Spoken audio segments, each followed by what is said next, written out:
नमस्कार, मैं जितेंद्र जैन और आप देख रहे हैं खबर समय जगत। आई नजर डालते हैं आज की कुछ ताजा तरीन खबरों पर।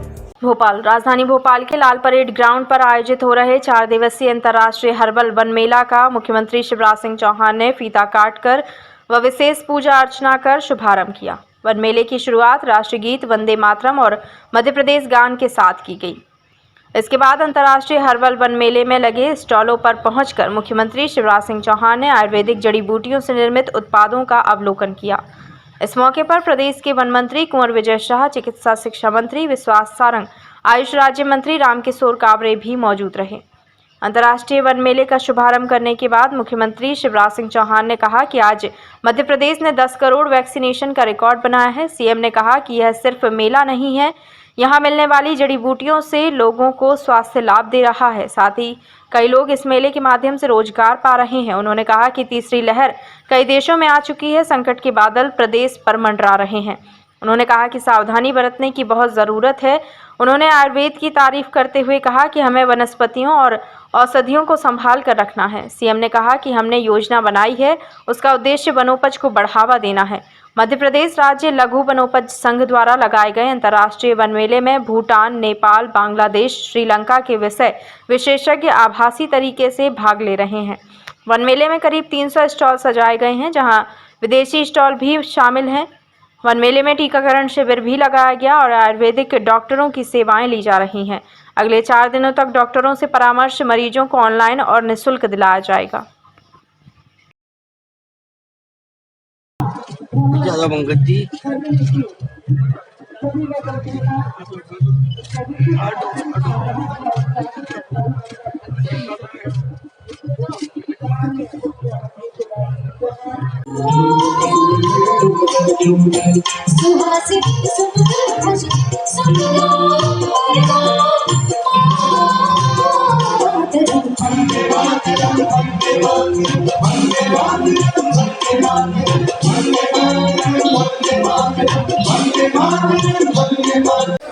गूगल पीछे चप्पल से भी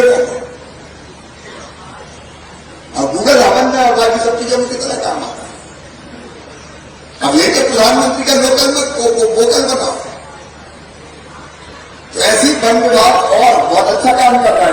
और व्यवस्था जी किन किन चीजों का उत्पादन करके उसके विक्रय से हम लोगों की आमदनी बढ़ा सकते हैं और वनों को समृद्ध रख सकते हैं। और भी प्रयास कीजिए, आप अच्छा काम कर रहे हैं, पूरी टीम अच्छा काम कर रही है, मैं आपको बधाई देता हूं। बंटवार की बरोबर समिति और उसके अलावा भी क्या क्या आइडियाज हो सकते हैं।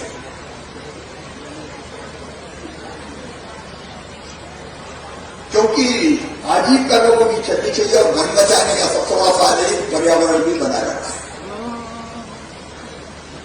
ये मध्य प्रदेश ऑक्सीजन प्लांट है दुनिया के लिए, जहां इतने जंगल हमने बचा के रखे। और इसलिए हम वनों को बचाए। अब सामाजिक पॉइंट की एक अलग क्षेत्र,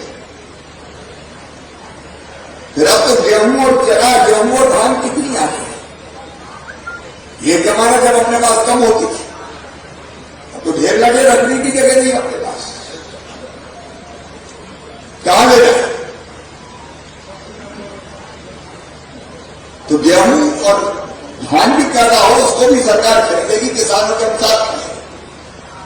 लेकिन क्या थोड़े थोड़े इलाके में प्राइवेट जमीन में भी हम बांस लगाए, हम चंदन लगाए, हम अलग अलग तरह के पेड़ लगाए, औषधियां लगाए,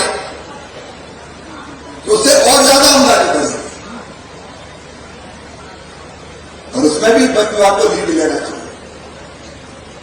देवारण्य योजना हमने इसलिए बनाई है। आज मैं इसलिए भी कृषक हूं कि बाहर से अलग बीट होने वाली दुनिया के कई देशों से लोग आने वाले हैं। तो दुनिया को गुणवत्तापूर्ण औषधियां चाहिए और वो वन और वनों में रहने वाले हमारे भाई और बहन बेटे एक बड़ा उपकार दुनिया पे कर सकते हैं। इसलिए वायर सेलर बीट भी यहाँ पे, फिर अलग अलग वैध धान्य भी जैसा आगे बता देते हैं। और वो भी नाड़ी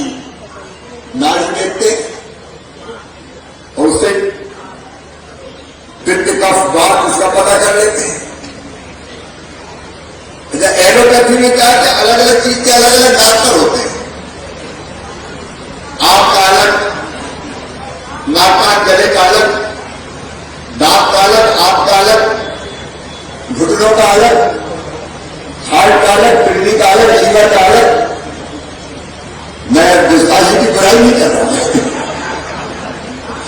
लेकिन वहां हर एक चीज के स्पेशलिस्ट होते हैं। अगर दांत वाले से कहते कि हाथ देखने से वो भी देख सकते, लेकिन आयुर्वेद में वैद्य जी अपनी नाड़ी पकड़ते और एक ही चीज से एक ही वैद्य अलग अलग चीजों का वैद्य नहीं होता, वो पूरी दवाई बता देते हैं। अपनी प्राचीन विधा है, इसलिए आप उसको बढ़ावा दे रहे हैं। इसलिए मैं आपको बधाई देता हूं। अलग अलग वैद्य आए, देखें और अपनी प्राचीन विधा इसको हम कैसे और आगे बढ़ा सकते हैं। हम गांव के रहने वाले, तो गांव में पहले तो बीमार हो जाते थे तो एक तो गांव में रहते थे, दो एक लोग तो रहते थे जो गाड़ी देखने जानते थे तुरंत। अच्छा, कई चीजों का इलाज बड़ा आनंददायक होता था। चूरन जो बनता उसको हमारे यहाँ फटी कहते थे, गांव में फटी। बोले दादाजी से फटी ले लो, दादाजी ने फटी दी, गड्डी में रखी, आती पानी पी गए तो पता चला कि फटी से ठीक हो जाता। अरे बुखार उखार लिया जाता है, बड़ी अच्छी दवाई देते थे, अभी भी याद है। दवाई रखी चूरन में से, उसको शहद मिलाई और चाट ले। हमें कई बार उस शहर की अच्छी मीठी लगती थी, कहते थे और मैंने थोड़ी और चाट दी।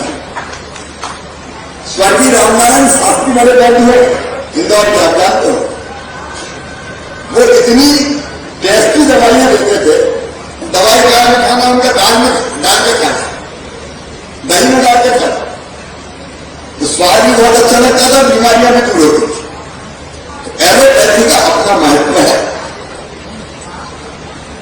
एलोपैथी अपनी जगह सही है, उस महत्व को रखते हुए हम इन उपायों को भी हम ना जाए हो सकता है आयुर्वेद को, योग को, प्राकृतिक चिकित्सा को, इसको भी बढ़ावा दें। और उसमें वैद्य की सबसे सार्थक महत्वपूर्ण भूमिका है, धर्म समितियों की भूमिका है। अगर हम तो वैसे भी विकेंद्रीकरण कर रहे हैं, अब हम प्रयोग करेंगे कि अनुपता तोड़ो। अब हम प्रयोग के तौर पर प्राइवेट प्रोजेक्ट करेंगे, तुम्हें बैठो तुम्हें मुनाफा कमा, कभी एक ने ऐसे कई रखा है, लेकिन उसके साथ साथ ड्यूटी जंगल बढ़ते हैं, जंगल बचे भी रहे। मैं अच्छे आयोजन के लिए वनों पर श्रमिकों, वन विभाग को, पूरी टीम को बहुत बधाई देता हूं। और मुझे विश्वास है कि 26 तारीख तक ये मेला लगेगा तो उससे लाखों लोग लाभान्वित होंगे। 26 तक तो लगेगा, डिमांड आए तो बनपत्री की एक आधे दिन और बढ़ा सकते। इसका पूरा लाभ जनता को मिले।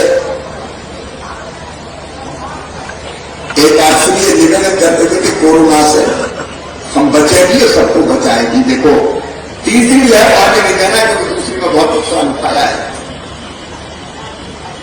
मध्य प्रदेश में 20, 21, 19 ऐसे कुछ केस आ रहे हैं, और ओमिक्रॉन भी वो तो आएगा, क्योंकि दुनिया में कहां कहां चलना लगा हुआ है। तो हमको तो बचने के उपाय करने हैं, मतलब मास्क लगाए रखें, सावधानी रखें, टीका जरूर लगवा लें, उपाय करके अपन कोरोना को भी पराजित करेंगे। और अब फिर से काम धंधा बंद ना हो, क्योंकि गरीबों की जिंदगी चौपट हो जाती, बर्बाद हो जाती, रोजी रोटी छिप जाती, तो उस स्थिति से बचाना है। और रोज जाने के काम आप कर ही रहे। एक बात से सच्चा के बजाय बहुत धन्यवाद। देखिए, प्रचार प्रसार आपने कोरोना में तो इस बात को देख लिए, आपके घर तक के कोरोना का त्रकटू पहुंचा था, चूर्ण पहुंचा था, तो आयुर्वेद वहां तक के काम कर रहा, हर घर तक के। आयुर्वेद आयुष विभाग ही तो आयुर्वेद है, उसी विभाग के माध्यम से आपके घर तक अगर त्रकटू पहुंचा तो आप समझ गए थे कि आयुष विभाग का है। यही तो प्रचार है। जी रोल। सर, अंतर्राष्ट्रीय हर्बल वन मेले का आयोजन किया जा रहा है। अंतर्राष्ट्रीय वन मेला जिसका हमारे जो जड़ी बूटियां उत्पादन करने वाले छोटे छोटे खास करके जनजाति बंधु हैं और जो आयुर्वेद को बढ़ावा देते हैं, औषधि पौधे लगाते हैं, आयुर्वेद के उत्पादन बढ़ाते हैं, ऐसे लोगों को साल भर इंतजार रहता है क्योंकि इसी वन मेले में वो लोग काफी कुछ अपने आप को सामने रखते हैं और बैद्यनाथ, डाबर, पतंजलि जैसे बड़े जो प्लेयर है उनके साथ बिना मध्यस्थता के, मतलब बिना बीच वाले जो आदमी हैं उसके मीडिएटर के डायरेक्ट बायर और सेलर मीट भी हमने रखी है ताकि जो आयुर्वेद के उत्पादन, औषधि उत्पादन करने वाले जो छोटे छोटे लोग हैं वो डायरेक्ट बड़े लोगों से डायरेक्ट संबंध स्थापित करें, उनके उत्पादित माल को अच्छा मार्केट मिले, अच्छा पेमेंट मिले और अच्छा मंच मिले। साथ ही जो प्रोडक्ट आयुर्वेद के, खास करके अभी हमारे आयुष के मंत्री हमारे साथ में, पिछली बार जब कोविड आया था तो काढ़ा इन्होंने हमसे बनाया और फिर फ्री में पिलाया, उससे भी बड़ा लाभ लोगों को हुआ है। तो इस तरीके से एक बड़ा मंच आयुर्वेद को। खबर समय जगत के लिए संवाददाता शक्ति Bharti Bhopal. For latest news, subscribe to our channel and press the bell icon